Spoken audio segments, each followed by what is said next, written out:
What kind of diplomacy, JD, you are speaking about? What do you mean? I'm talking about the kind of diplomacy that's going to end the destruction of your country. Yes, but if you Mr. President, with respect, I think it's disrespectful for you to come into the Oval Office and try to litigate this in front of the American media. Right now, you guys are going around and forcing conscripts to the front lines because you have manpower problems. You should be thanking the President for trying to bring an end to this conflict. Have you ever been to Ukraine that you say what problems we have?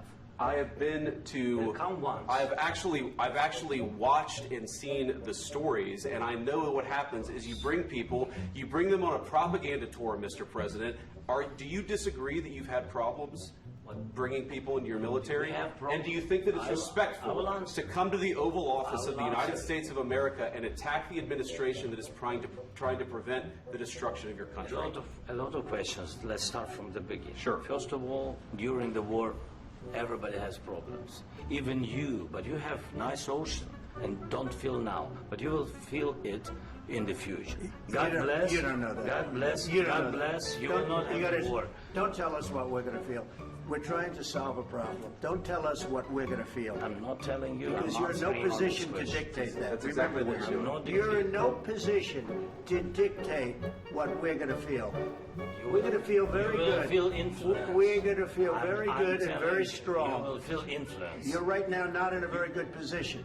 You've allowed yourself to be in a very bad position, and he happens to be right about it. From the very beginning of the war. You're not in a good position. You don't have the cards right now. With us, you start having cards. Right now, you don't. You're playing cards. You're playing cards. You're gambling with the lives of millions of people. You're gambling with World War III. You're gambling with World War III. And what you're doing is very disrespectful to the country, this country. That's backed you far more than a lot of people said they should have. Have you said thank you once? This entire meeting? No, in this entire meeting, have you said thank you? You went to Pennsylvania and campaigned for the opposition in October. Offer some words of appreciation for the United States of America and the president who's trying to save your country. Please, you think that if you will speak very loudly about the war, you can... He's not speaking loudly. He's not speaking loudly.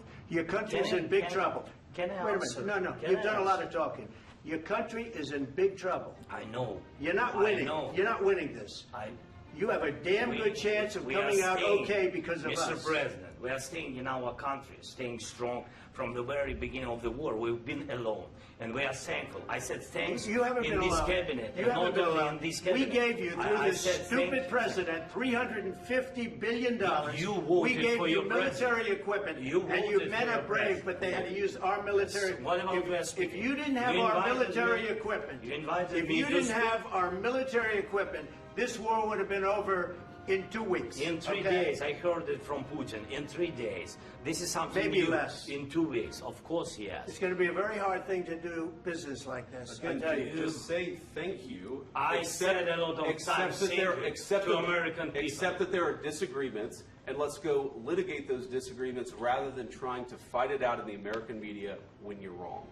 We know that you're wrong. But you see, I think it's good for the American people to see what's going on. I understand, sir. I think it's very important. That's why I kept this going so long. You have to be thankful. You don't have the cards. You're buried there. Your people are dying. You're running low on soldiers. Listen, you're running low on soldiers.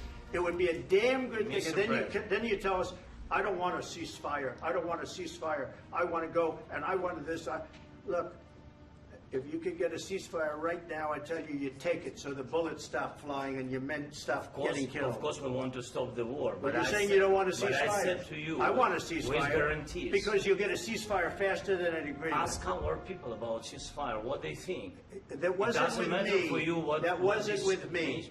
That was with a guy named Biden, who was not a smart person. That was with Obama. It was your president. Excuse me. That was with Obama, who gave you sheets, and I gave you javelins. Yes. I gave you the javelins to take out all those tanks. Obama gave you sheets. In fact, the statement is, Obama gave sheets and Trump gave javelins.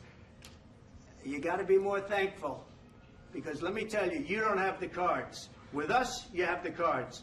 But without us, you don't have any cards. One more question to Mr. Vice President. I'm sorry. It's going to be a tough deal to make. because the attitudes have to change. What if Russia breaks ceasefire? What if Russia breaks peace talks? What do you do then? I understand that it's a heated conversation right now. What are you saying? She's asking, what if Russia breaks the ceasefire? What if anything? What if a bomb drops on your head right now? Okay? What if they broke it? I don't know. They broke it with Biden because Biden, they didn't respect him. They didn't respect Obama. They respect me. Let me tell you, Putin went through a hell of a lot with me. He went through a phony witch hunt where they used him and Russia. Russia. You ever hear of that deal? That was a phony Hunter Biden, Joe Biden scam. Hillary Clinton, Shifty Adam Schiff. It was a Democrat scam. And he had to go through that. And he did go through it. We didn't end up in a war. And he went through it. He was accused of all that stuff. He had nothing to do with it. It came out of Hunter Biden's bathroom. It came out of Hunter Biden's bedroom.